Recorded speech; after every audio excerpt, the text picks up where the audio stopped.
5h, 7h. Europe 1, bonjour. C'est votre revue de presse internationale à 7h moins le quart. Nous partons d'abord en Turquie. Bonjour Mathilde Warda. Bonjour. Vous êtes à Istanbul pour Europe 1. Mathilde, de quoi parlent les médias turcs ce matin ? D'un message du ministre des Affaires étrangères turc adressé à la France, selon lui, Paris devrait rapatrier et juger les djihadistes français emprisonnés en Syrie.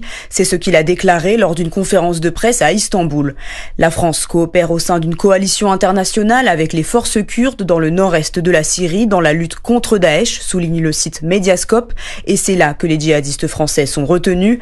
Récemment, Emmanuel Macron avait déclaré que la France ne laisserait pas les Kurdes seuls, rappelle la BBC Turkçe, et c'est là que le bas blesse puisque la Turquie considère ses forces kurdes comme terroristes et menace de mener une opération militaire contre elle en Syrie si elle ne dépose pas les armes. Selon le site turc de la Deutsche Welle, les États-Unis tentent de dissuader la Turquie de mener une telle opération. Nous partons maintenant au Liban. Inès Gilles, vous êtes à Beyrouth pour Europe 1. Que disent les gros titres des journaux libanais ? Eh bien, on parle de l'élection d'un nouveau président libanais, Joseph Aoun. C'est une source d'espoir pour la population libanaise selon l'Orient le Jour, car le Liban était privé de président depuis plus de 2 ans. Désormais, d'après le quotidien francophone, l'heure est à l'unité, à la paix et à la reconstruction. Selon Arab News, cette élection ouvre une nouvelle ère au Liban, en cause la ligne politique du nouveau président. Dans son discours d'investiture, Joseph Aoun a assuré qu'il allait défendre le droit de l'État à détenir le monopole des armes.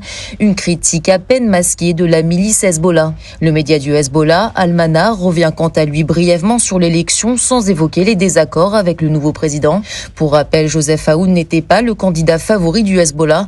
Son élection a été possible à cause de la défaite militaire du groupe chiite au Liban. Nous partons enfin au Japon avec vous Bernard Delattre à Tokyo pour Europe 1 à la une de la presse japonaise. L'exposition universelle d'Osaka, qui débutera dans 3 mois, jour pour jour, le 13 avril. Mais vu le retard pris dans la construction des pavillons nationaux, le moment venu, c'est un chantier, en fait, qu'on risque d'inaugurer, s'inquiète le quotidien Tokyo Shimbun. Autre problème, visiblement, l'événement tarde à susciter l'engouement, regrette le Yomiuri. Une dizaine de pays ont renoncé à y participer, note le Asahi.